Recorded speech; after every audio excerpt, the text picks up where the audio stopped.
मुझे ये भी कहा है कि मेरे मॉडलिंग के रीज़न से मेरी रैंक 3 मार्क्स 4 मार्क्स से रह गई, बट एक्चुअली मेरा मानना ये है कि मैं जो उस तक भी पहुंची, रैंक के इतने क्लोज भी पहुंची, वो पहुंची मॉडलिंग के कारण। वो सेवन लोगों को मेंबर्स में जैसे सब वेट करते हैं ना कि उस जगह पे हम लोग को भी कहीं रहना है, वहाँ पर अगर हम लोग अभी है तो लोगों को एक्सपेक्टेशन लगती है कि इतनी स्मॉल सिटी से भी एटलीस्ट सीएमएस तो निकल रहे हैं ना। आप हिंदी मीडियम बैकग्राउंड से रहे हैं, एग्जाम्स आपने किस मोड में दिए थे सर सीएमए इंग्लिश मोड में दिए हैं सारे एग्ज़ाम। सर मैं प्रैक्टिस करता था लिख लिख के सारे, यानी जितनी भी थ्योरी हो मैंने लिख लिख के याद करी है। और ऑफलाइन एजुकेशन में ये है, वो तो वेल एंड गुड है, बिकॉज इंटरेक्शन रहता है टीचर से, फैकल्टीज से इंटरेक्शन रहता है अपना।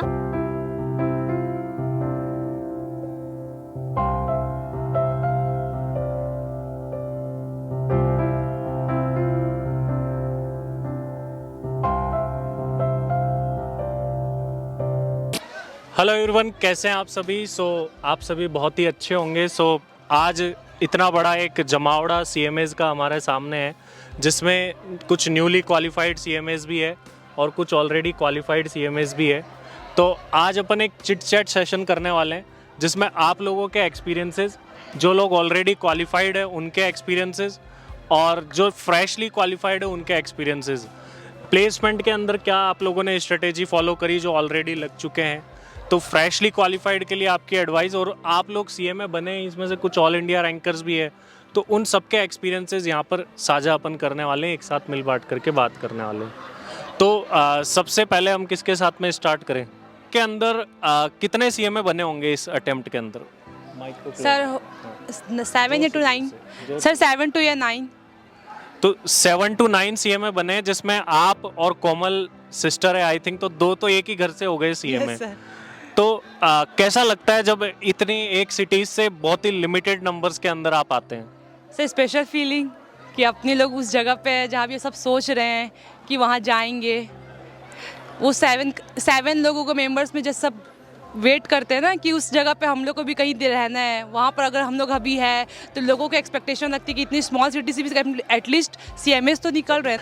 अच्छा, एक बात बताइए, अब आप सीएमए बन चुके हैं, प्लेसमेंट के अंदर जाने वाले हैं, क्या एक्सपेक्टेशन है आने वाले प्लेसमेंट से और कौन सी जगह से अपीयर करने वाले हैं? सर हम तो दिल्ली अब कैंपस के लिए अपीयर होने वाले हैं, और उसके लिए कैंपस की ट्रेनिंग तो आपकी कोचिंग से जीएससी से हो रही है हमारी, और एक्सपेक्टेशन यही है कि बस सर अच्छे पैकेज में हो जाए अभी, और एमएनसीज वगैरह में। एक एक्सपेक्टेड पैकेज आपका? सर 12 लाख तक तो अपने को एक्सपेक्टेशन है। 12 लाख का, इससे कम मिलेगा तो नहीं लोगे? सर कैंपस है, लेना तो होगा ही, लेकिन ठीक है। अच्छा 8 ऑफर होगा तो एक्सेप्ट कर लेंगे? हाँ सर 10 to 12 या 8, उससे ज़्यादा नीचे तो नहीं। ठीक है, दैट्स वेरी गुड कि अपने जो टारगेट्स है वो हाई होने चाहिए एटलीस्ट। अब अपन इसी कड़ी में एक प्रेक्षा से बात करते हैं। प्रेक्षा, फर्स्ट ऑफ ऑल तो आप ब्यावर सिटी से आते हैं, एक छोटी सी सिटी है राजस्थान के अंदर, अजमेर जिले के अंदर आती है। तो इस पर्टिकुलर अटेम्प्ट में ब्यावर से कितने सीएमए क्वालिफाई हुए? 3 या 4। तो एक तरफ 7 to 8 तो एक तरफ 3 या 4। कैसा लगता है अनलिमिटेड 3 या 4 में आकर के? बहुत खुशी होती है, नो डाउट। और ऊपर से all India rank, I think 24 all India rank है। तो जो न्यू कमर्स है उनको शॉर्ट में 1 से 2 लाइन में आप क्या बताना चाहेंगे? आपकी ऑल इंडिया रैंक भी है, सीएमए क्वालिफाई हुए इतने टफ रिजल्ट में, क्या उनके लिए एडवाइस रहेगी? मेहनत, बस एक ही है, मेहनत करते रहो, हो जाएगा। देखिए, मेहनत तो सबको पता है करनी है, बट उसकी दिशा भी पता होनी चाहिए कि किस दिशा में मेहनत करनी होती है। तो आपके अकॉर्डिंग क्या ऐसी चीज़ थी जो आपने कंसिस्टेंटली फॉलो करी और जो सबको करनी चाहिए? कॉन्सेप्चुअल क्लियर होने चाहिए, वरना कितनी बार होता है कि कॉन्सेप्ट क्लियर नहीं होते और अपन क्वेश्चंस करे जा रहे। कॉन्सेप्ट क्लियर होने चाहिए बेसिकली, और प्रैक्टिस थोड़ी सी वापस। तो रिपीटेड रिवीजन और कंसेप्ट क्लियरिटी होनी चाहिए। ठीक है, चलिए अब मैं शिवम सर से बोलूँगा कि वो आगे कुछ लोगों से बातचीत करें और सवाल पूछें। हेलो एवरीवन, देखिए मैं कुछ जनरल सवाल आप लोगों से पूछना चाहूँगा। देखिए यहाँ पर सभी टाइप के लोग हैं, या तो जो रिसेंटली अभी क्वालिफाइड सीएमए हैं वो भी हैं, और जो एक्सपीरियंस होकर के जॉब पे लग चुके हैं, जैसे मैंने लक्ष्य का नाम ले लूँ या तुषार का नाम ले लूँ या बालकृष्ण का नाम ले लूँ। तो एक मेरा सवाल उन लोगों से है अभी पहले जो लास्ट अटेम्प्ट में सीएमए बन के आज की तारीख में जॉब कर रहे हैं कहीं ना कहीं, तो आपको फ्यूचर को लेकर के आप क्या सोचते हैं कि आपको लंबे टाइम तक जॉब ही करनी है या फिर बिजनेस पर्सपेक्टिव से आपको सोचते हैं कि जॉब कुछ टाइम तक करने के बाद हम बिजनेस में कन्वर्ट होंगे? तो इसका जवाब एक बार मैं लक्ष्य से लेना चाहूँगा। बट फ्यूचर में आफ्टर 5 to 6 ईयर्स मैं ये कंसिडर करता हूँ कि मैं अपने आप को एक बिज़नेस में भी देख सकता हूँ।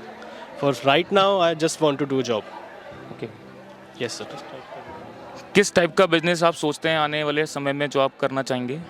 प्रैक्टिस में कर सकते हैं या फिर कुछ सर मैं ऐसा बिज़नेस करना चाहता हूँ जैसे पार्टनरशिप में मेरे कुछ फ्रेंड्स और मैं मिलके जैसे एक कैफ़े खोल सकें, जिससे आजकल कैफ़े की चेन भी आप देख रहे होंगे कि मार्केट में बहुत चलती हैं। तो मैं ऐसा कोई कैफ़े खोलना चाहता हूँ अपने पार्टनर्स के साथ मिलके, जिसकी चेन अच्छे से चले और मैं फ्यूचर में अपने आप को वहाँ देखता हूँ, ताकि मैं अपनी जॉब के साथ अगर पार्ट टाइम अगर उसमें ध्यान दे सकूँ तो मैं वो करना चाहूँगा। That's what I think. अच्छा, इसके अलावा और जो अभी रिसेंटली कहीं ना कहीं जॉब पे प्लेस्ड हैं जैसे आपके बगल में, आप बताओ आप क्या सोचते हो कि आने वाले टाइम पे आप क्या जॉब ही कंटिन्यू करेंगे या फिर कुछ बिजनेस भी आप सर करना मैं चाहेंगे? जॉब ही कंटिन्यू करूँगा। Okay. वो भी मतलब मेरी फर्स्ट प्रेफरेंस यही रहेगी कि 5 डे वर्किंग 2 डे ऑफ वाली, क्योंकि उसमें ठीक है थोड़ा रहता है कि आपको टाइम मिल जाता है अपने लिए भी। 2 डेज़ का इतना नहीं रहता। एमएनसी ऑलमोस्ट एमएनसीज ये देती है, बाकी इंडस्ट्री में ये नहीं होता है, तो वो चीज़ है। तो मैं एमएनसी ही प्रेफर करूँगा, वो भी जॉब में। बाकी अगर बिज़नेस का रहा तो हमारा फैमिली बिज़नेस है, तो मैं अगर हुआ तो वो है ही, बाकी पीछे बैकग्राउंड में। अच्छा आशीष, अभी आप करंटली कौन सी कंपनी में वर्क कर रहे हैं? अभी मैं वर्किंग कर रहा हूँ एक्सेंचर गुड़गांव में, और मेरा 2021 में कैंपस प्लेसमेंट में लगा था, जो दिसंबर 2020 बैच के लिए था। तो ठीक है, तो अभी आप एसेंचर गुड़गांव में वर्क फ्रॉम होम है या वहाँ पर? अभी मेरा जब मेरी ज्वाइनिंग हुई थी जून में, तो जून से लेकर अभी तक मेरा वर्क फ्रॉम होम है। बस मैं अभी अगस्त के अंदर गया था 4 डेज़ के लिए। तो अभी अभी हमारा हाइब्रिड मॉडल पे खोल रहे हैं ये लोग कि मंथ में 5 डेज़ या अ वीक बुलाएंगे ये लोग, तो वैसा कुछ रहेगा। बाकी अभी वर्क फ्रॉम होम ही है हमारा।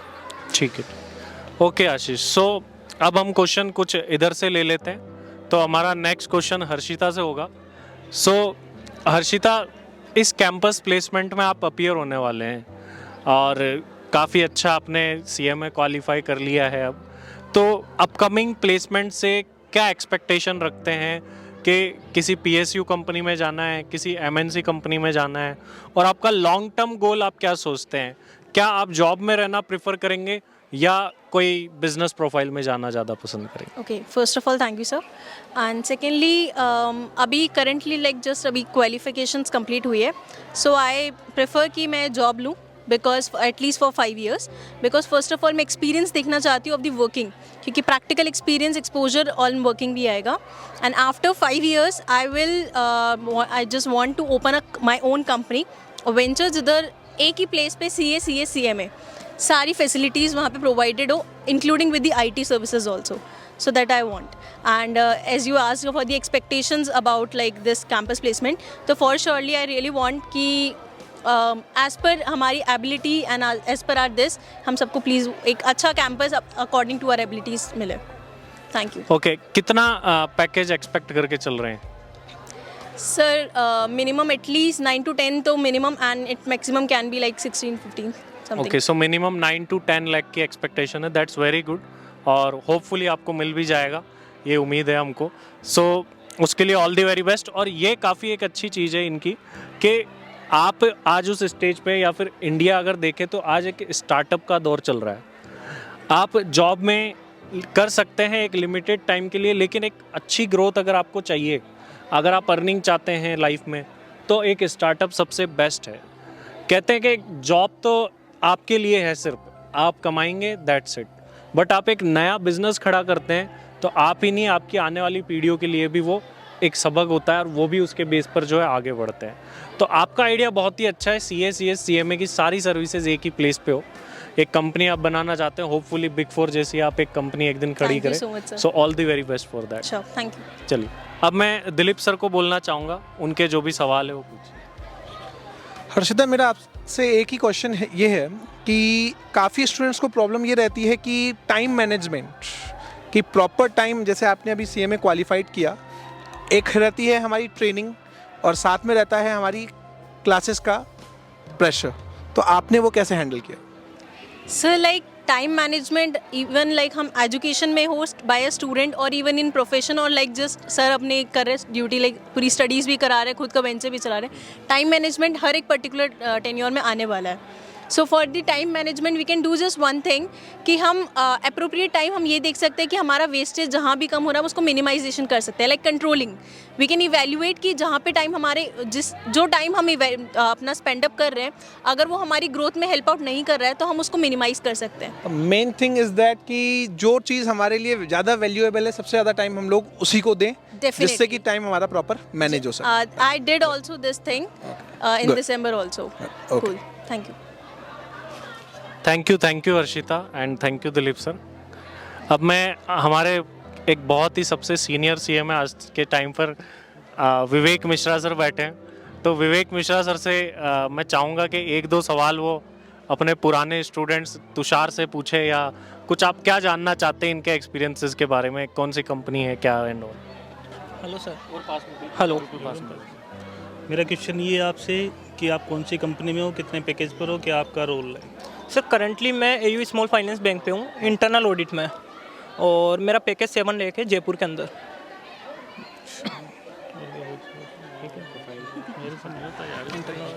सो तुषार, आप अभी एयू बैंक में हैं फिलहाल और internal audit. Yes sir. So being a CMA, आज सेक्शन 138 सीए सीएमए दोनों को परमिट करता है इंटरनल ऑडिट में. बट एक सीएमए की जो स्टडी मानी जाती है बेसिकली वो अकाउंटिंग, टैक्सेशन, कॉस्टिंग इस फील्ड की मानी जाती है. बट आप एक उससे हट करके ऑडिटिंग प्रोफाइल में वर्क कर रहे हैं इंटरनल ऑडिट में. कैसा एक्सपीरियंस है? क्या वही सिमिलर एक्सपीरियंस है या कुछ नया सीखने को मिल रहा है? सर एक्चुअली क्या होता है कि अपन जैसे कॉस्टिंग वगैरह या फिर अकाउंट्स की फील्ड में जाते हैं तो वहाँ पे पर्टिकुलर एक अपना जो एरिया है वो पर्टिकुलर एक डिफाइन हो जाता है कि अपने को उसी फील्ड में वर्क करना है. बट ऑडिट के अंदर क्या डिफरेंट टाइप की चीज़ें देखने को मिलती है. अभी जैसे मैंने PSL प्रोजेक्ट पे वर्क किया, उसके बाद मैंने RG रियल एस्टेट ग्रुप के पे वर्क किया, अभी मैं अपना HR की ऑडिट कर रहा हूँ. तो क्या डिफरेंट टाइप की चीज़ें देखने को मिलती है, अलग अलग एक्सपोजर मिलता है डिफरेंट टाइप का, तो मज़ा आता है करने में. तो ऑडिट प्रोफाइल में एक फ़ायदा है कि आप वेरियस प्रोफाइल को एक्सप्लोर कर पाते हैं, क्योंकि ये ऐसा है कि आपको एक हर एक चीज़ के लिए रेडी कर रही है, कह सकते हैं. अगर आप इन फ्यूचर अकाउंटिंग में जाना चाहते हैं, टैक्सेशन, कॉस्टिंग, आप कहीं भी मूव कर पाएंगे because you have knowledge of all the fields. But accounting, taxation में ये कि आप एक सेपरेट फील्ड में सिमट करके रह जाते हैं, ये आपके लिए एक बहुत बड़ा एडवांटेज है. That's very great. चलिए, अब मैं मैम आपको कहना चाहूँगा, आप इन लोगों से इतनी आज लड़कियां आए देखिए तो इक्वल रेशियो देखने को मिलता है आज. ये सब बहुत कम कोर्सेज में इंडिया के अंदर. तो जैसे निशा और सोनिया पंजाब से हैं, तो इनसे क्या जानना चाहेंगे आप? क्या पूछें? आपके सीएमए के ड्यूरेशन में आपकी जो लाइफस्टाइल थी वो क्या थी? लाइफस्टाइल एकदम सिंपल ओनली सिंपल. हाँ. आपका जो रूटीन था वो कैसा रहता था? बस जैसे पीजी में रहते थे, यहाँ आने के बाद तो स्टडी करी, क्लासेस ली, रिवीजन करी, बस.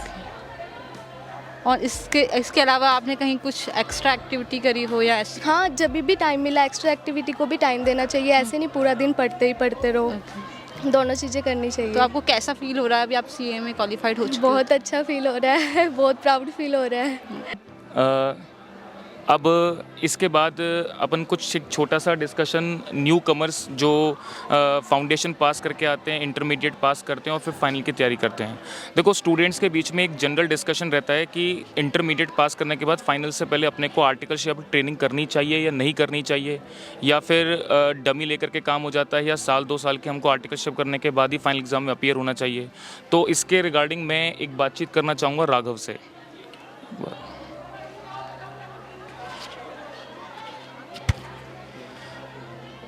राघव, सबसे पहले तो आप ये बताएं कि ना इंटरमीडिएट पास करने के बाद आपने अपनी आर्टिकलशिप कहाँ करी, कितने समय पीरियड के लिए करी, और उसमें आपने क्या क्या वर्क किया, क्या क्या सीखा आपने? Thank you sir. मैंने आर्टिकलशिप अपनी कॉस्ट अकाउंटेंट फर्म में करी है, KG गोल्ड कंपनी, जयपुर में ही है. मैंने वहाँ पे बेसिक वर्क सीखा, income tax return filing, GSTR filing and TDS return and all, and bank reconciliation, accounting entries tally में, ये सब सीखा मैंने. 6 मंथ्स की थी. 6 मंथ्स की आर्टिकलशिप करी। और इसके साथ साथ जब आपने पढ़ाई अपनी शुरू करी तो ये आर्टिकलशिप के साथ साथ आपने पढ़ाई शुरू करी थी अपनी फाइनल की, या फिर आर्टिकलशिप कंप्लीट होने के बाद? नहीं सर, आर्टिकलशिप के साथ में ही स्टार्ट कर लिया। साथ साथ पढ़ाई शुरू करी थी, ओके। तो अब आपका एक्सपीरियंस में इस चीज़ में ये पूछना चाहूँगा कि आर्टिकलशिप का ड्यूरेशन स्टूडेंट्स को आप क्या रिकमेंड करेंगे कि यही रखना चाहिए, बढ़ाना चाहिए, या फिर कैसे आप सोचते हैं इस चीज़ को? सर तो इंस्टीट्यूट ने 15 मंथ्स की कर दी है, तो एटलीस्ट उतनी तो करनी ही चाहिए। उसके अलावा आपको करनी है तो आप कर सकते हो, depending on the experience you are getting from the आर्टिकलशिप। सो वो डिपेंड करता है स्टूडेंट टू स्टूडेंट, अपनी स्ट्रेटजी होनी चाहिए। ओके।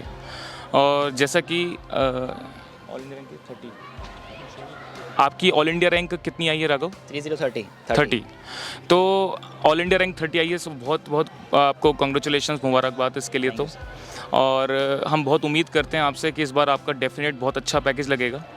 तो ऑल इंडिया रैंक जो आप स्कोर करे हो और इसके लिए आपने जो पढ़ाई या मेहनत करी है, जिस प्रकार की सिस्टमेटिक स्टडी आपने करी है, कुछ स्पेशल चीज़ें मुझे आप 1-2 लाइनों में या 3 लाइनों में आप ये बताओ जो आप स्टूडेंट्स को एडवाइस करना चाहोगे फ्यूचर में कि ऑल इंडिया रैंक स्कोर करने के लिए क्या क्या चीज़ें ऐसी हैं जो आपको तैयार करनी चाहिए, preparation all India rank score करने में जो चीज़ें मदद करती हैं? सर फर्स्ट ऑफ ऑल तो कंप्लीट स्टडी करनी है, सेलेक्टिव बिल्कुल भी नहीं जाना। तो वो करोगे तो पास भी होने के बहुत मुश्किल चांसेस हो जाएंगे आपके। तो कंप्लीट स्टडी करनी है, समझ के कंसेप्चुअल क्लैरिटी के साथ में करनी है। एंड एक बार पूरा कोर्स कंप्लीट कर लो अपना, ये बोथ ग्रुप्स का दे रहे हो तो फिर रिवीजन के लिए एटलीस्ट 3 मंथ्स रखो अपने पास एक क्लासेस कंप्लीट करने के बाद में। ओके। ऐसे करोगे तो रैंक आ सकती है। ओके। और देखो आपने सबसे पहले तो 2 इम्पॉर्टेंट चीज़ें यहाँ पर बोली कि एक तो 100% कवरेज आपको रख के जाना है, और दूसरा सबसे बड़ी इंपॉर्टेंट चीज़ आपने बोली कि एग्ज़ाम से पहले कम से कम 3 या 4 महीने पहले आपका कोर्स कंप्लीट होना चाहिए ताकि उसमें आप प्रॉपर रिवीजन और टेस्ट दे सकें। Yes, sir. तो 2 सबसे इंपॉर्टेंट चीज़ हो गई, एक तो कोर्स की कवरेज आपकी 100% होनी चाहिए और रिवीजन और टेस्ट प्रॉपर होने चाहिए। अच्छा, कई सारे स्टूडेंट्स इस तरीके की बात करते हैं कि सर फाइनल में एक ग्रुप की प्रिपरेशन करें, दोनों ग्रुप की करें, तो क्या सोचते हैं आप इसको लेकर के? एक बार सर जैसे 15 मंथ्स की आर्टिकलशिप हो चुकी है अब, तो उसके अकॉर्डिंग अगर चले तो बोथ ग्रुप्स पॉसिबल है विद इन 2 ईयर्स में। तो मेरा तो ये सजेशन है कि आप बोथ ग्रुप्स के लिए जाओ, सिंगल ग्रुप मत जाओ। ओके। तो टाइम सफिशिएंट है आपके पास करने के लिए तो आप बोथ ग्रुप्स करो। ओके, चलिए। किसी सिटी से आते हैं? सर मैं बेसिकली मथुरा से रहने वाला हूँ और मैंने स्टडी बिलासपुर छत्तीसगढ़ से की हुई है। तो प्रशांत मथुरा से आते हैं, पहले तो जय श्री कृष्णा, श्री कृष्ण की भूमि से आप आते हो और बिलासपुर छत्तीसगढ़ से जो है आप स्टडी करें। तो एक मथुरा जैसी सिटी जहाँ पर आई थिंक बहुत ही कम लोग जो है सीएमए करते हैं या फिर जानते ही नहीं है, क्योंकि बड़ी बड़ी सिटीज़ में आज के टाइम पे तो काफ़ी अवेयरनेस बढ़ गई है, लेकिन अगर हम बात करें ट्रेडिशनली तो काफ़ी कम लोग उसके बारे में जानते हैं। तो एक मथुरा जैसी सिटी से होकर के सीएमए करना, क्या डिफ़िकल्टीज़ आपने फेस करी? आपको क्या लगता है जो आज छोटी सिटीज़ से काफ़ी लोग हमें देखेंगे तो उनको क्या एडवाइस करना चाहोगे कि उनको क्या करना चाहिए? सर डिफ़िकल्टीज तो मेरे लिए डबल हो गई थी, मैं हिंदी मीडियम का स्टूडेंट। डिफ़िकल्टीज तो मेरे लिए डबल हो गई थी, मैं हिंदी मीडियम का स्टूडेंट था। एक बेसिकली जहाँ सीएमए का कल्चर नहीं है वहाँ पर दिक्कत होती है आपको फर्म ढूंढने के लिए, सीएमए प्रैक्टिस करने के लिए, अच्छे टीचर ढूंढने के लिए। पर आजकल ऑनलाइन सारे अच्छी क्लासेस अवेलेबल हो जाती हैं। अब बेसिकली जो हिंदी मीडियम का स्टूडेंट है उसके लिए मैं यह कहना चाहूँगा अपने नोट्स प्रॉपर रखें, 1-to-1 नोट्स बनाएं, जो पढ़ें टीचर क्लास में पढ़ाएं उसका तुरंत नोटिंग करें, गूगल से नोटिंग करें, अपनी अलग सेपरेट बुक बना लें, उसी को पढ़ के एग्ज़ाम दें। और definitely I clear my CMA examination first attempt. And जो भी ऐसी अपनी प्रैक्टिस करेगा, लिख के प्रैक्टिस करना, नोटिंग करना बना के, वो डेफिनेटली क्लियर करेगा अपना CMA final examination. That's very great. So upcoming placement के लिए क्या एक्सपेक्टेशन है आपकी? सर अब प्लेसमेंट के लिए मेरा एक्सपेक्टेशन है कि मेरा अगर 8 से 10 के बीच में जाता है वेल एंड गुड, 10 से ऊपर जाता है तो ये मेरे लिए बोनस ही बोनस होगा। तो क्या तैयारी कर रहे हैं अभी आप फिलहाल इसके लिए? सर मैं अभी तैयारी ज्ञान सागर क्लास से मैंने प्लेसमेंट ओरिएंटेशन प्रोग्राम की तैयारी कर रहा हूँ। ये मेरे को लगता है कोचिंग इनफ हो जाएगी, आपको बस मेहनत करना है, जो सर पढ़ा रहे हैं उसको करते जाना है और अपना रिवीजन करते जाना है, बेसिक को clear. Thank you very much. Thank you sir. Sir I am from Khanna basically. Khanna. तो ये अपने आप में एक डिस्ट्रिक्ट है या किसी पर्टिकुलर डिस्ट्रिक्ट में है? लुधियाना डिस्ट्रिक्ट के अंडर आती है। लुधियाना डिस्ट्रिक्ट, जो कि आई थिंक जो क्लोथ्स जो है वहाँ पर काफ़ी ज़्यादा बनते हैं, टेक्सटाइल में काफ़ी अच्छा हब माना जाता है। एक ऐसी सिटी से आना जहाँ पर ज़्यादा आई थिंक बिजनेस पर ज़्यादा फोकस किया जाता है, मैन्युफैक्चरिंग और पंजाब में तो आई थिंक फार्मिंग पर ज़्यादा फोकस है, मैन्युफैक्चरिंग पर ज़्यादा फोकस है, और प्रोफेशनल जो है वहाँ पर काफ़ी कम लोग करते हैं। लेकिन आप उसके अंदर एक प्रोफेशनल कोर्स, वो भी एक CMA जैसा प्रोफेशनल कोर्स करके आए हैं। तो क्या आपके लिए आसान था? कैसे आपने इस कोर्स को चूज़ करा? पंजाब के एक खन्ना जो जगह है वहाँ से आते हुए आप ऐसी जगह से CMA तक आप कैसे पहुँचे? First of all, after completing my graduation, I realized that everyone has done graduation, so it is very common. So I must prefer some professional course. So the availability is CA, CS and CMA. So actually CA are many there in Punjab also. Most of them are doing CA. My friends are also preferring. So in theory I have not interested more in theory. So I preferred CMA. Then I've also faced many difficulties as there are less CMA in Khanna also. So the proper guidance is not available. But due to the online education, it helped very much. But and after that, I completed my articleship training from Ludhiana, from Rajan Sabharwal and Associates, which helped me to have more confidence in my field. तो मेरा सबसे पहला सवाल देखो आपसे ये है कि आप पहले तो जो अपनी पढ़ाई करी है, एक तो आपने ऑफलाइन मोड में पढ़ाई करी है, एक ऑनलाइन मोड में पढ़ाई करी है, तो आपके लिए क्या कंफर्टेबल जोन रहा पढ़ने का, और क्या स्टूडेंट्स को आप रिकमेंड करते हैं पढ़ाई को लेकर के कि ऑफलाइन क्लासेस ज़्यादा फ्रूटफुल रहती हैं या ऑनलाइन रहती हैं? देखो दोनों चीज़ों की अपनी एक खास बात भी है और अपनी बुरी बात भी है ना, तो आप सोच समझ करके इस तरीके से एडवाइस करो स्टूडेंट्स को जिससे वो इसको आसानी से समझ सकें situational way. Sir offline education and online दोनों अपनी अपनी जगह सही है। अगर ऑनलाइन पे बात करें तो अगर आप अपना 100% दे रहे हो, आप सीरियस हो अपनी स्टडी को लेके, तो आई थिंक कुछ स्टूडेंट्स ऐसे होते हैं जो उस जगह पे आके लापरवाही करते हैं, तो वो स्टूडेंट्स की खुद की प्रॉब्लम होती है। तो ऑनलाइन एजुकेशन अपनी जगह सही है। तो ये डिपेंड करता है स्टूडेंट टू स्टूडेंट की कौन कैसे क्लासेस ले रहा है और वो अपनी स्टडी को लेके कितना सीरियस है। और ऑफलाइन एजुकेशन में ये है, वो तो वेल एंड गुड है, बिकॉज इंटरेक्शन रहता है टीचर से, फैकल्टीज से इंटरेक्शन रहता है अपना। तो अपन लोग हमारी जो भी क्वेरी वगैरह होती है हम नॉर्मली ऑफलाइन में साथ के साथ जैसे बोर्ड पे पढ़ रहे हैं तो उसी टाइम क्लियर कर लिया करते हैं। तो वैसे ऑफलाइन एजुकेशन मतलब ऑफलाइन क्लासेस ज़्यादा बेटर है। मैं इसमें छोटा सा समअप करता हूँ। आपने मतलब आपके कहने का हो गया कि जो सिंसियर स्टूडेंट है, कंसिस्टेंट है, वो ऑनलाइन पे आसानी से स्टडी कर सकता है। yes, sir. और जो ऑफलाइन स्टूडेंट है, जो अगर कंसिस्टेंट नहीं रह सकता, पंचुअलिटी मेंटेन नहीं कर सकता, तो उसको ऑफलाइन ज्वाइन करना चाहिए ना। और अब CMA का कैंपस आप अभी बैठने वाले हैं, तो क्या एक्सपेक्टेशन रखते हैं आप अपने आप से कि क्या पैकेज आपके लिए जो है अच्छा रहेगा, और क्या एक्सपेक्टेशन है कि हमको इतना पैकेज मिलना चाहिए? Sir at least 8 to 10 lakh. 8 to 10 lakh, सभी का जवाब 8 से 10 लाख के पैकेज पर है। यही CMA का एवरेज पैकेज, यही वैसे CMA का एवरेज पैकेज है, कम से कम इतना तो मिलता ही मिलता है। चलिए अब एक बार पुनीत से। सो पुनीत, CMA आपने क्लियर किया, आई थिंक फर्स्ट अटेम्प्ट में क्लियर किया? Yes sir. फर्स्ट अटेम्प्ट में CMA क्लियर करना, तो होपफुली आपकी शॉर्ट लिस्टिंग्स जो है काफ़ी अच्छी आ जाएगी। आप हिंदी मीडियम बैकग्राउंड से रहे हैं, एग्ज़ाम्स आपने किस मोड में दिए थे? CMA इंग्लिश मोड में दिए हैं सारे एग्ज़ाम। सर मैं प्रैक्टिस करता था लिख लिख के सारे, यानी जितनी भी थ्योरी हो लिख के याद करी है। यानी हर पेज को मैंने 3 से 4 बार तो लिख दिया। याद हुआ वो अलग बात है, वो कितना याद हुआ, पर मैं 4 से 5 बार लिखता था ताकि याद हो नहीं हो, पर समझ में तो आता था कि क्या है क्या नहीं है ये। तो हिंदी मीडियम स्टूडेंट्स के लिए एक बहुत अच्छी गाइड है, क्योंकि CMA में एक ऐसी चीज़ है कि इसमें इंग्लिश में होता है सब कुछ, मेनली हिंदी में एग्ज़ाम्स एंड ऑल नहीं होते। तो हिंदी मीडियम स्टूडेंट्स के लिए यही गाइड है कि आप लिख करके अगर स्टडी करते हैं तो कुछ भी पॉसिबल है। आप एक हिंदी मीडियम बैकग्राउंड से थे, लेकिन फिर भी आपने CMA पूरा कोर्स जो है इंग्लिश मीडियम से किया और क्लियर भी किया है उसको। तो ये जितने भी हिंदी मीडियम स्टूडेंट्स हमारे देख रहे हैं उनके लिए यही गाइड रहेगी कि आप लिख करके प्रैक्टिस करिए आपकी तरफ से। ये एक अच्छी एडवाइस उन लोगों के लिए होने वाली है। चलिए, ये बहुत अच्छी बात थी और फर्स्ट अटेम्प्ट में भी आपने क्लियर किया। चलिए अब आगे बढ़ते हैं और अब इधर चलते हैं, सेजल की तरफ चलते हैं। सेजल, आपने जो सीएमए किया है वो भी फर्स्ट अटेम्प्ट में किया है और हार्ड लक हर बार रैंक से थोड़ा सा मिस हो गए, चाहे इंटरमीडिएट की बात करें या फाइनल की। आप जैसे मॉडलिंग भी करते हैं और सीएमए भी आपने करा है साथ साथ में, दोनों चीज़ों को मैनेज करना, मतलब कई लोग इसी को अगर सिमिलर ले तो कई लोग जॉब में होते हैं जो हमको देख रहे हैं, तो इसी तरीके से आपने भी एक प्रोफेशन को साथ में फॉलो किया। किस तरीके से दोनों को मैनेज किया आपने?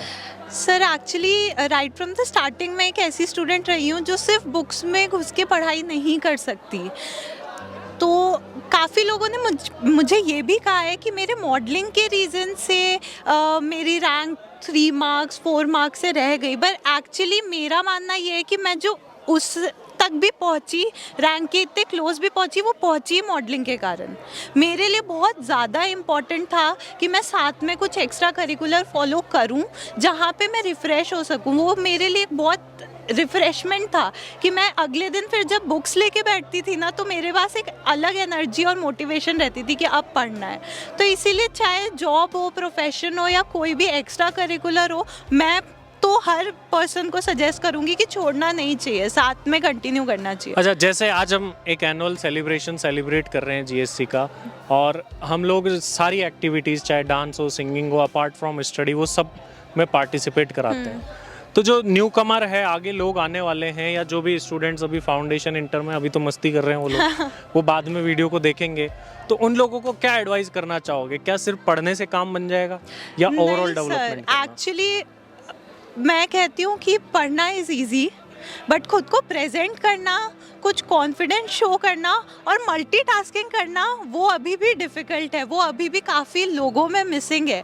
तो यही स्टेज है, अगर फाउंडेशन से डेवलप करना, स्कूल तक डेवलप नहीं हुआ, फाउंडेशन से भी डेवलप करना शुरू करेंगे ना, तो फाइनल तक बहुत आगे पहुंच सकते हैं। स्पेशली ऐसी चीज़ होनी चाहिए जहां पब्लिक रिप्रेजेंटेशन ज़्यादा हो, बिकॉज वो चीज़ बाद में सीएमए को बहुत सपोर्ट करने वाली है। इफ़ सीएमए के लिए स्पेसिफिकली बात करें तो एंकरिंग या फिर पब्लिक स्पीकिंग, डिबेट्स, ऐसी चीज़ों में अगर इंटरेस्ट है तो ज़रूर जाना चाहिए, नहीं है तो डेवलप करने की कोशिश कर सकते हैं। अगर किसी को डांसिंग में हो, हाँ, dancing is also nice, because वहाँ पे भी आप लोगों के सामने स्टेज पे जाके परफॉर्म कर रहे हैं, तो दैट ऑल्सो नीड्स करेज। एक बार नर्वसनेस हट गई जाने की, तो फिर तो campus is very easy. Ultimate target तो कैंपस ही होता है। यस, अल्टीमेटली प्लेसमेंट टारगेट है, और प्लेसमेंट में आपको प्रेजेंट करना आना चाहिए। आई थिंक नॉलेज सबके पास है, यहाँ जो बैठे हैं सबको कंसेप्ट आते हैं, सब ने क्वेश्चन सॉल्व करके एग्जाम में लिखे हैं, देन ही वो पास हुए हैं। बट प्लेसमेंट में पैकेज का डिफरेंस क्यों आएगा? पैकेज का difference communication skill, presentation skills जो कि है वो डिफरेंशिएट करती है। तो आपने बहुत अच्छी एडवाइस दी, thank you very much Sejal for that. So अब आगे बढ़ते हैं। मेरा क्वेश्चन आपसे ये है कि आपका अभी जो वर्किंग लाइफ है, तो इस वर्किंग लाइफ को आपने कैसे मैनेज कर रखा है कि आप कंटिन्यू जॉब में ही रहना चाहते हैं या फिर आप प्रैक्टिस में आने की भी इच्छा रखते हैं? सर, फ़िलहाल तो मेरा टारगेट थोड़ा सा कंपनी में एक्सपीरियंस लेने का ही है, for at least 3 to 4 years, and then अगर सब कुछ सही रहा, तो अगर कोई अच्छी अपॉर्चुनिटी मिली, कोई अच्छा आइडिया आया मेरे सामने, तो डेफिनेटली फिर मैं बिज़नेस के बारे में भी सोच सकता हूँ। मतलब बेसिकली आपका ये कहना है कि स्टार्टअप का टाइम चल रहा है, तो अगर कोई न्यू आइडिया आया तो न्यू इनोवेशन के साथ आप भी जॉब छोड़ के नहीं, ये शार्क है, इन्वेस्ट करेंगे। अच्छा, शार्क में आप इन्वेस्ट करना चाहते हैं? Okay, definitely sir. एक प्रॉपर आइडिया, मेरे को लगता है कि एक प्रॉपर आइडिया जब तक आपके पास नहीं है तो आपको भेड़ चाल में नहीं चलना चाहिए। जस्ट बिकॉज स्टार्टअप का कल्चर अभी है तो आप भी उसमें कूद जाओ अपनी जॉब क्विट करके। मेरा मानना ये है कि जब तक आपके पास एक प्रॉपर आइडिया नहीं है जिसके ऊपर आप कमिटेड हो, आपको लगता है कि इसके अंदर फ्यूचर मैं बना सकता हूँ, तभी आपको उसके अंदर कंटिन्यू करना चाहिए जाके। ओके। आप कौन से सिटी से आते हैं और आपने सीएमए कैसे ज्वाइन करा था उसके बारे में बताइए, और आज फाइनल में क्वालिफाई हो चुके हैं, तो एक शॉर्ट में इस जर्नी के बारे में बताइए। सीएमए में एंट्री कैसे ली, पढ़ाई किस तरीके से करी और क्वालिफाई कैसे हो गए? सर, मैं बेसिकली जयपुर से ही बिलोंग करता हूँ। मेरी जर्नी स्टार्ट हुई after my graduation, just because मैं सीए के पेपर्स ही दे रहा था, एंड देन मेरे इंटर में अटैम्प्ट्स लगे एंड आफ्टर आई डिसाइड कि यहाँ श्योरिटी नहीं है कि आप एक कोर्स और एक साथ में लेके चल सकते हैं, तो मैंने CMA ज्वाइन किया उस टाइम पे, और होपफुली मेरा CMA पूरा फर्स्ट अटैम्प्ट में क्लियर हो गया। सो दैट्स वेरी गुड कि आप भी फर्स्ट अटैम्प्ट में CMA क्लियर करा है। CA और CMA एक बहुत ही बड़ा कंट्रोवर्शियल टॉपिक रहता है ऑलवेज।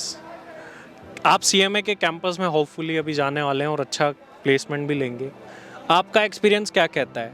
आप कैंपस प्लेसमेंट में जा रहे हैं, क्या पैकेजेस में कोई फ़र्क है या सेम है? सर मोस्टली पैकेजेस मेरे हिसाब से सेम ही होने चाहिए, क्योंकि वर्किंग दोनों की सेम है, सारे सब्जेक्ट्स दोनों के सेम है। SFM, FM एंड अकाउंटिंग हमें वहाँ भी पढ़ाई जाती है, हमें यहाँ भी पढ़ाई जाती है, तो मेरे हिसाब से पैकेज डिफरेंट होने नहीं चाहिए। तो आप CA भी कर रहे थे, देन CMA भी साथ में करने लगा, क्या मेजर डिफरेंस आपको दोनों के अंदर आज के टाइम पर दिखाई देता है? सर बेसिकली डिफरेंस जो मेजर दिखता है मेरे को ऑडिट का दिखता है। जो CMA में कॉस्ट ऑडिट्स ही मिलती है और CA के अंदर आपको टैक्स ऑडिट्स, स्टैट्यूटरी ऑडिट्स, ये सारी ऑडिट्स अवेलेबल होती है। एंड जो सिस्टम ऑडिट्स होती है वो भी बेसिकली CAs को मिलती है, CMAs को नहीं मिलती। CMAs are mostly offered by cost management, they are only targeted by some factories और some premises to less their cost. Thank you very much Harsh. अब मैं शिवम सर को माइक देना चाहूँ, है ना। और अब आप रिसेंटली कैंपस में जा रहे हैं CMA के अंदर, सॉरी प्लेस्ड हैं आप। Yes sir. तो अभी आपकी करंट प्रोफाइल क्या है वर्किंग? सर करंटली मैं AU स्मॉल फाइनेंस में हूँ और मेरी जो प्रोफाइल है वो फाइनेंस एंड अकाउंट्स है। फाइनेंस एंड अकाउंट्स फील्ड है। Yes sir. ओके, तो अब जैसे फाइनेंस एंड अकाउंट्स फील्ड आपने प्रोफाइल अपनी सेलेक्ट कर ली है ना, उसमें अब आप काम कर रहे हैं, तो अब इसके अंदर आप ग्रोथ करना चाहते हैं, या मेरा पहला सवाल ये है कि आप इसमें ग्रोथ करना चाहते हैं या अपनी प्रोफाइल चेंज करना चाहते हैं? सर मैं प्रोफाइल चेंज करना चाहता हूँ। चेंज करना चाहते हो, तो कौन सी प्रोफाइल में आप जाना चाहते हैं? सर मेरा अभी टारगेट इंटरनल ऑडिट है। किसका? ऑडिट? Internal audit. अच्छा, ओके, ऑडिट प्रोफाइल में जाना चाहते हैं। तो ऑडिट प्रोफाइल में जाएंगे तो इसको लेकर के आपने कैसे सोचा कि फाइनेंस फील्ड है फिर ऑडिट प्रोफाइल पे अपन शिफ्ट करें? एक्चुअली सर मैं जिस डिपार्टमेंट में वर्किंग हूँ वहाँ पे मतलब ज़्यादातर लोग मतलब फ्रेशर लेवल पे ही हैं। लाइक वहाँ पे रेजिग्नेशन बहुत ज़्यादा है और लर्निंग के नाम पे केवल वहाँ पे एक्सेल है और वो भी उनके सेट फॉर्मेट्स है, उनमें वर्किंग करनी होती है। तो इसलिए मैं जैसे मेरा वहाँ पे बॉन्ड साइन किया हुआ है 1 साल का, जैसे मेरा बॉन्ड पूरा होगा मैं स्विच कर लूँगा प्रोफाइल। अच्छा, नहीं लेकिन अब जैसे मेरा एक सवाल आपसे ये भी है कि जैसे फाइनेंस फील्ड आप छोड़ करके ऑडिट प्रोफाइल पे आ रहे हो, है ना, तो फाइनेंस फील्ड में भी आगे ग्रो करने के बहुत सारे ऑप्शंस हो सकते हैं, है ना।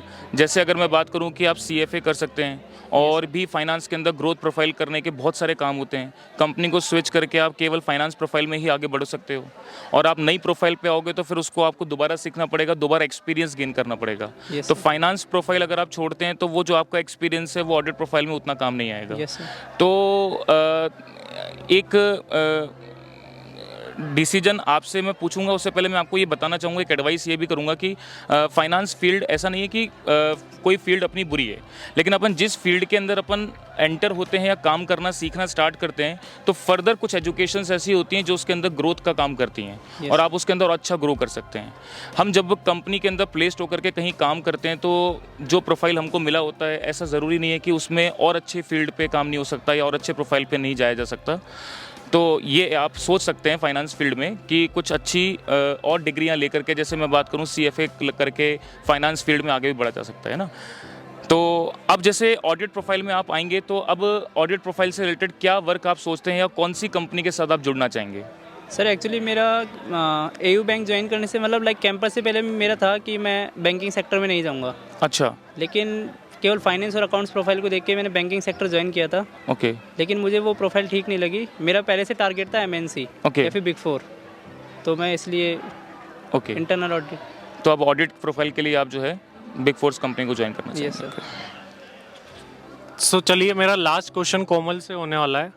सो कोमल ने बड़ी कोमलता से सुना है एंड तक और फाइनली वेट किया है। सो कोमल, जमशेदपुर से आप आते हैं। Yes sir. और CMA क्वालिफाई करा है अभी आपने रिसेंटली। Yes sir. आपकी प्लेसमेंट के अंदर क्या एक्सपेक्टेशंस है, कितना पैकेज एक्सपेक्ट कर रहे हैं और कौन सी एक ड्रीम कंपनी है आपकी? सर एक्सपेक्टेशन तो जो हाईएस्ट होगा वो मेरे को ही मिल जाए, ऐसा एक्सपेक्टेशन है। ये बिल्कुल सही है, ये सभी की है एक्चुअल में। तो और ड्रीम कंपनी PSUs या फिर नेस्ले है। PSU या फिर नेस्ले हैं, इसको पाने के लिए क्या कर रहे हैं आप, कितनी मेहनत कर रहे हैं, क्या कर रहे हैं अभी? अभी तो मैंने कैंपस प्री प्लेसमेंट के लिए आप ज्ञान सागर क्लासेस ज्वाइन किया है, तो वहाँ पे अभी क्लासेस कर रही हूँ, फिर सेल्फ स्टडीज़ वही कंटिन्यू कर रही हूँ ताकि कैंपस क्रैक हो जाए। सो दैट्स वेरी गुड, हम होपफुली आपका होगा भी कैंपस प्लेसमेंट जल्दी। Yes sir. तो अब इधर हमारे पास में लास्ट निशा रह गए हैं आई थिंक, जिनसे हमने बात नहीं करी है। तो निशा का मतलब होता है रात, यस सर। लेकिन हमें जिंदगी में चाहिए उजाला। यस अब तो फाइनली प्लेसमेंट्स आने वाले हैं निशा। Yes, आपने आई थिंक फर्स्ट अटेम्प्ट में CMA पास कराया। Yes sir. पंजाब से आप आते हैं, तो पंजाब में किस जगह से आप आते हैं? सर अबोहर। अबोहर नामक जगह से आप आते हैं। कितना टफ था एक उस सिटी को छोड़ना? जैसे पंजाब में मैं बात करूं तो लड़कियों को दूसरे स्टेट तक भेजना, जैसे जयपुर आप पढ़ाई करने आए, कितना मुश्किल था? पेरेंट्स का सपोर्ट कैसा रहा इस दौरान आप? सर मुश्किल तो बहुत था, क्योंकि हर मतलब सिचुएशन में बहुत ज़्यादा दिक्कतें झेली है जैसे, तो सर पेरेंट्स ने भी खूब सपोर्ट किया है, चाहे सर वो फाइनेंशियली हो चाहे कैसे भी हो, बट सर मतलब कंटिन्यूटी रही सर, कभी मतलब हिम्मत नहीं आ रही। अच्छा, फाइनेंशियली काफ़ी सारे लोगों को इशू होते हैं। Yes sir. आपने एक अबोहर जैसे विलेज से आते हैं, जी सर। अपने पेरेंट्स के लिए क्या कहना चाहेंगे? क्योंकि आज आप नहीं, हमारी भी पेरेंट्स ने हमको बहुत मुश्किलों से पढ़ाया था, तो कैसा फाइनेंशियल सपोर्ट करा या मेंटल सपोर्ट करा, उनके लिए क्या बोलना चाहेंगे? सर वो तो सब कुछ ही है, मेरे भगवान ही वो है sir. Yes really. So parents जितने भी देख रहे हैं आज हम लोगों को, तो होता है काफ़ी लोगों के लिए मुश्किल इस चीज़ का, लेकिन एक बार जब हम पढ़ लेते हैं, क्वालिफाई कर लेते हैं, तो यही चीज़ हमारे लिए आज अब आपका वक्त आने वाला है। आप उनको गिफ्ट में क्या देना चाहेंगे? सर बस कैंपस हो जाए, वो तो अभी भी बहुत खुश है सर। तो क्या पैकेज देना चाहेंगे, क्या लगता है कितना? सर मेरा तो मतलब 10 to 12 लाख 10 to 12 लाख का आप एक्सपेक्टेशन करते हैं। तो आई थिंक अपन ने सब लोगों से बात कर ली। थैंक यू वेरी मच निशा, और थैंक यू वेरी मच आप सभी लोगों का पैशनली जुड़ने के लिए। आप सभी लोगों ने अपने एक्सपीरियंस शेयर करें, ज़रूर से आगे भी लोगों तक पहुँचे और कुछ ना कुछ हेल्प आप लोगों के थ्रू अगर मिल पाए, क्योंकि हर स्टूडेंट्स की सिचुएशन अलग अलग होती है, आप सबकी सिचुएशन अलग अलग है, हम सब अपने आप में अलग अलग है। तो आप सभी लोगों का ये जो टॉक शो था, टॉक इंटरव्यू बोल लीजिए इसको, होपफुली सभी के लिए हेल्पफुल रहेगा। और थैंक यू वेरी मच। अब आप लोग एंजॉय कर सकते हैं। So thanks for the day, thank you very much. एक तालियां सभी के लिए।